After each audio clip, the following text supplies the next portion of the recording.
The manual typewriter, within master the moment. Not the tools, written by Iyabo Bello, narrated by Julie Forwardin. A world that constantly tells us we need more time, more tools, more talent. This book is a quiet but firm reminder that what we truly need is often already within reach. We are surrounded by messages that glorify the upgrade, the shortcut, the shiny new thing. But what if our greatest power lies not in what's next, but in what's now? What if your starting point, however humble, overlooked, or outdated, is actually the most powerful tool you possess? This audiobook is not about settling. It's about seeing it, about recognizing the strength in starting small, the beauty in mastering what you have, and the transformation that happens when you stop waiting and start building. From the story of a boy and his manual typewriter to real life. Lessons from my own journey. These pages are filled with moments that challenge me to rethink what enough really means. My hope is that this book meets you wherever you are, whether at the beginning, in the middle, or rebuilding from scratch, and reminds you that the tools don't make the creator makes the tools matter. Let this be your invitation to begin exactly where you are, with exactly what you have.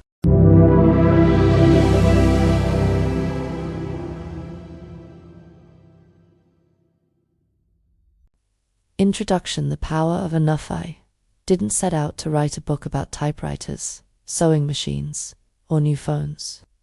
I set out to write a book about truth. And the truth is, for a long time, I didn't believe I had enough tools, enough knowledge, enough experience, enough credibility.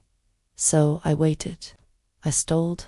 I collected gadgets, courses, and excuses, hoping that once I had the right setup, the perfect moment, or just a little more confidence, then I could begin.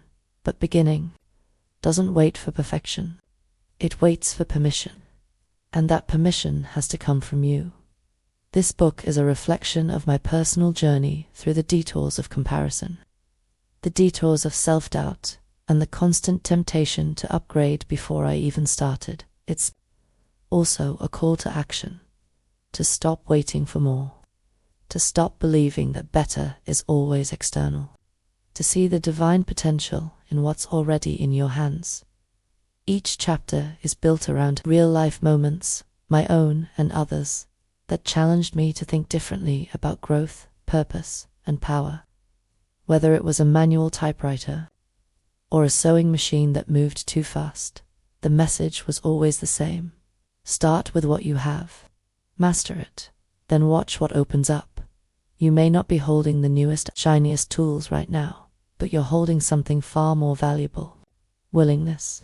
And that's where everything changes. Let's begin. Iyabo Bello.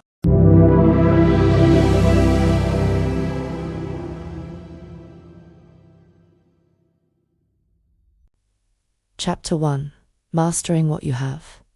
A lesson from a manual typewriter was the first evening of the new year. January 1st, 2025.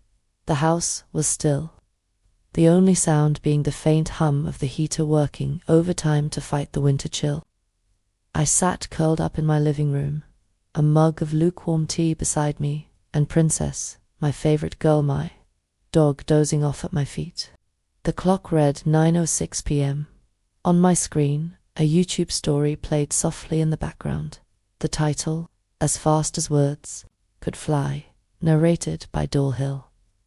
I expected a simple bedtime story, something gentle to close out the day. I was wrong. It turned out to be a story that shook me to my core. A story about a boy, a manual typewriter, and the power of mastering what you already have. The boy and his manual typewriter. The story followed a young, black boy growing up in a world that didn't expect much from him. His greatest tool, not a fancy gadget or elite training, but an old manual typewriter. His competitors in a school typing competition all had shiny electric typewriters, the kind that hummed and clicked with speed and ease. but he had to rely on something slower, heavier, and far less forgiving. And yet he won. He didn't win because his tool was better. He won because he was better with it. He didn't let the outdated equipment define his limitations. Instead, he mastered it. Every keystroke, every page, every second, he showed up, focused and purposeful. He didn't just beat his competitors, he beat the narrative. The one that tells us we need the latest to be the greatest. The one that says you can't succeed unless you have more. But what struck me the most wasn't just his victory, it was how little he let external factors define his worth. As the story unfolded, I could see the quiet resilience in his actions. No one gave him a head start. No one handed him an advantage. But he showed up anyway, again and again, sharpening his craft while others polished their gear. That manual typewriter became more than a machine. It was a metaphor for so many of us working without all the advantages, building without the blueprint, and pushing forward without the crowd cheering us on. It symbolized those moments where you feel unseen, where you feel like your efforts are too small, too outdated, or too overlooked. And yet, it proved something timeless.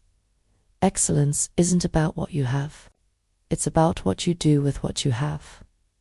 I paused the video and sat in silence. I'd thought about my own life, how many times I'd convinced myself that I needed something newer, flashier, or more expensive to reach my goals. I thought about the moments I waited, stalled, or made excuses because I felt what I had wasn't enough. And here was this boy, decades ago, typing his truth and winning his race with a machine others would have discarded. That moment shifted something in me, not just emotionally, but practically. I realized I didn't have to wait to create. I didn't need permission to be excellent. I didn't have to invest in more to get started. All I had to do was begin. Closing reflection, do what you can, with what you have, where you are. Theodore Roosevelt journaling prompt. What is one area of your life where you've been waiting for the perfect tool to start? What can you create, build, or begin today, using only what you already have? Exercise. Take 15 minutes to list the tools, skills, and resources you currently have at your disposal. Next to each item, write one thing you can do this week to make the most of it. Now, take action.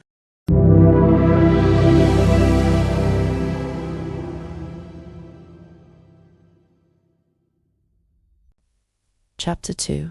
The craving for more. That story convicted me deeply. For weeks before that night, I had been obsessing over getting new tools. I was convinced that if I had a new phone and a better tripod, I could finally create high-quality content. So I scrolled endlessly through reviews. I watched YouTubers unbox their shiny gear. I made lists, checked specs, even dreamed about the perfect lighting setup. And then my new phone arrived. It looked perfect, sleek, powerful, capable. I thought, this is it, my breakthrough moment. But do you know what happened next? I didn't even open the box for 4 days. There it sat, unopened, untouched, a symbol of a truth I hadn't yet admitted to myself. New tools don't create discipline. When I finally powered it on and snapped. My first photo, yes, the resolution was beautiful. Yes, the camera was sharp. But was it revolutionary?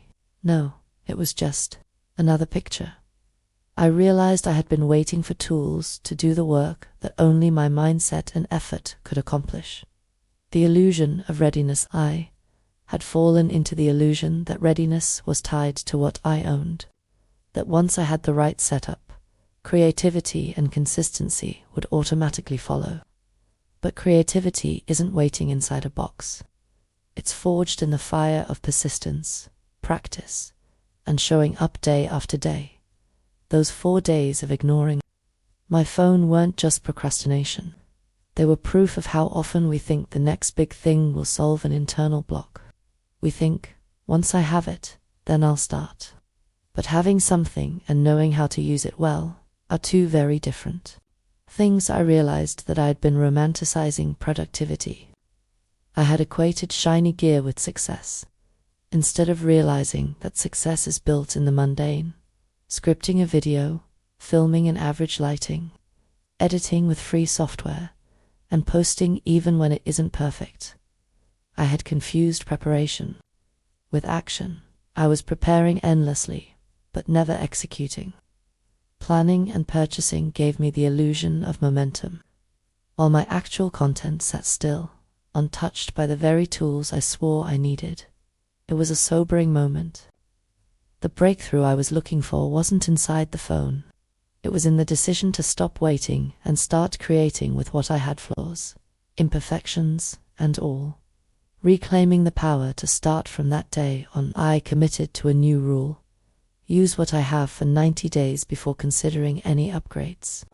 No matter how tempting the ads, no matter how convincing the influencers, I would challenge myself to master my current setup before reaching for anything new. Because when you operate under the belief that what you have is already enough, you unlock a kind of confidence that no purchase can give you. And from that space, real growth begins.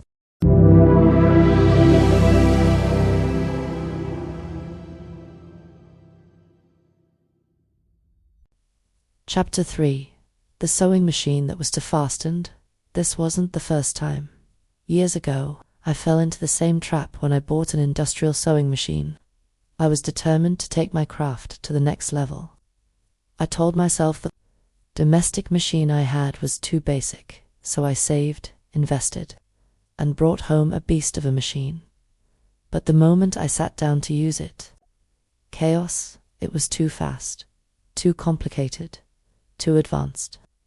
I couldn't control it. Every stitch became a disaster. I was frustrated, discouraged, and overwhelmed. Eventually, I sold it. The woman who bought it chuckled as I told her my story. "You skipped a step," she said. "Going from a home machine to an industrial one is like trying to learn how to drive in a race car." She was right. I hadn't outgrown my old machine. I had just grown impatient. The truth is, skipping steps doesn't make the journey shorter, makes it shakier. Mastery requires process, not shortcuts. Tools designed for mastery demand skill that's built in stages, not acquired through purchases. That experience taught me something humbling. Even with better tools, I still needed time, practice, and patience. The machine didn't fail me. Me just wasn't ready for it. So now, when I feel that itch again, that craving for the next big upgrade, I pause and ask myself, have I mastered what I have? Or am I trying to jump ahead of the lesson?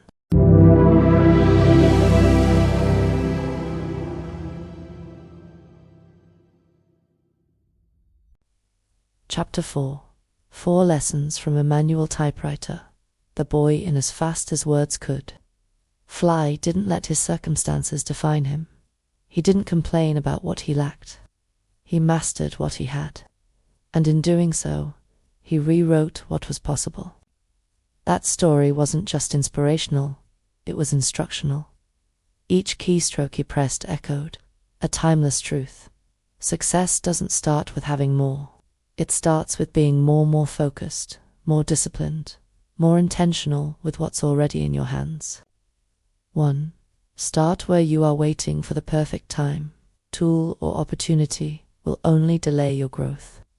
Start with the messy version. Start with the unpolished version. Start before you're ready.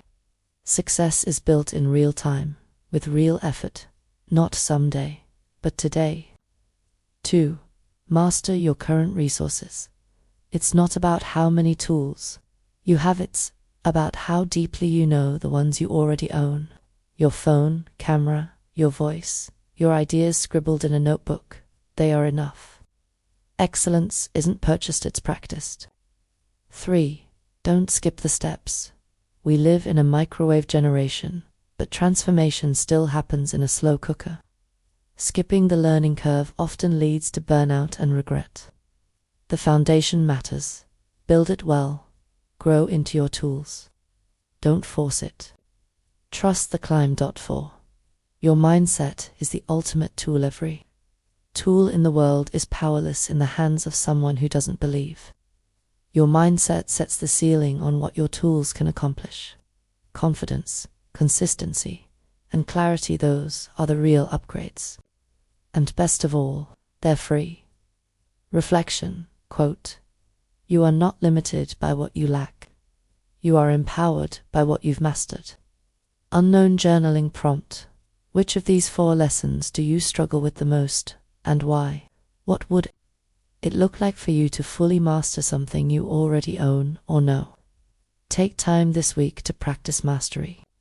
Pick one simple tool or habit and commit to using it consistently for the next 7 days. No upgrades, no excuses, just growth.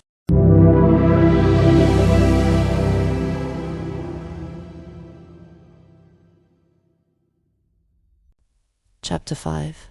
Looking back, moving forward. As I sat in that warm room on the first night of the year, I thought about how many times I'd whispered the lie. If only I had more, more time, more money, better gear, a bigger audience. I've whispered it in moments of fear, shouted it in moments of frustration, and quietly believed it in moments when I felt behind. But the truth is, people have been creating wonders with less for centuries. Artists painted masterpieces before Photoshop. Musicians composed timeless symphonies before digital pianos. Revolutionaries sparked change before social media algorithms. And that boy, he typed his way to victory with a machine that most would have called outdated. It's easy to fall into the trap of believing that more will make us better. But more isn't always the answer. Sometimes it's the limitation that produces the innovation, the lack that inspires the discipline, the silence that births the song. What we call not enough might actually be the starting point of greatness. When I looked back on my own journey, I realized that the most significant growth didn't happen when I had everything I thought I needed. It happened when I leaned into the discomfort of not having enough and chose to build anyway. Moving forward, I want to carry this truth with me. Progress doesn't begin when we arrive at perfection. It begins when we show up with what we have and commit to growing along the way. So instead of chasing more, I'm choosing to honor what's already in my hands. Closing reflection, quote, "You don't need more to begin. You need to begin with what you have, and let your faith fill in the rest." Iyabo Elroi journaling prompt. What have you been telling yourself you can't start or finish because you don't have enough? How would your mindset shift if you saw your current limitations as part of your unique path to mastery? Exercise. Make a list titled "What I Already Have." Break it into 3 columns. Skills you've gained, tools you own, connections, or people you can learn from or collaborate with. Then answer, what small step can I take this week using only what's on this list? Remember, your journey doesn't require perfection, just movement.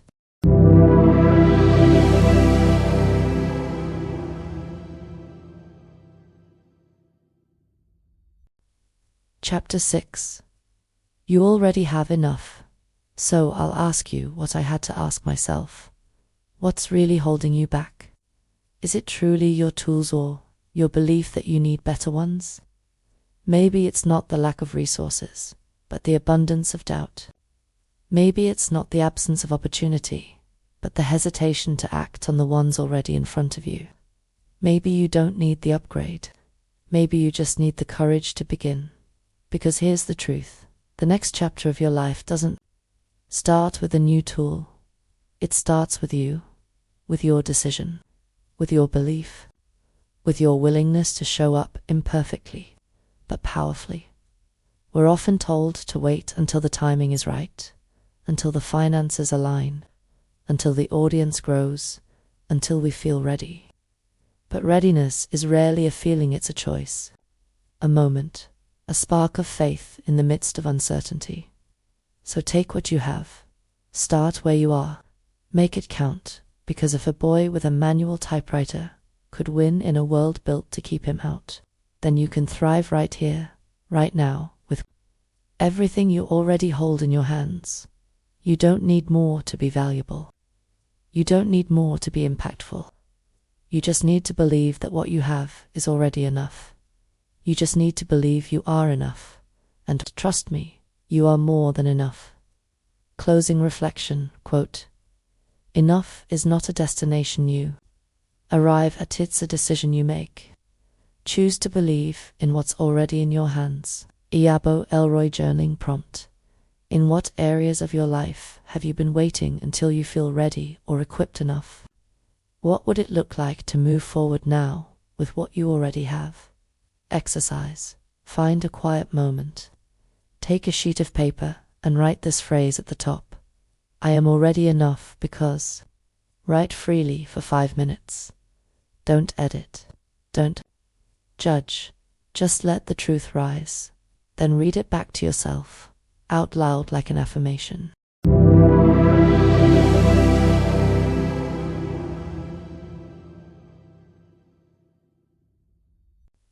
Final reflection. The manual typewriter within maybe your manual typewriter is a slow laptop, a borrowed camera, a hand-me-down sewing machine, a small kitchen, a tiny following, a cracked phone, a quiet voice, a humble beginning. Whatever it is, don't despise it. Don't dismiss what looks ordinary. Don't overlook what seems small. Don't underestimate the value of learning to work with what's in your hands. Master it. Use it. Respect it. Because the greatness is not in the two lits in you. It always has been. You are the force behind the keyboard, the vision behind the lens, the power behind the platform, the heart behind the hustle. When you master what you have, something shifts, not just in your skill, but in your spirit. You start to show up differently. You speak with more clarity. You move with more confidence. You stop waiting for someone to hand you permission, and you start giving it to yourself. And that's when everything changes. That's when the world starts to pay attention. Because the world always makes room for the person who dares to own their space, even if it's small, to use their gift, even if it's quiet, to start with less and still give their all. The boy with the manual typewriter didn't wait for validation. He didn't ask for upgrades. He showed up with what he had. And because he did, the doors opened. So let this be your moment. Let this be your manual typewriter season. Not because it's perfect, but because it's yours. Because it's here, because it's now. And because you're ready. Let the next chapter begin.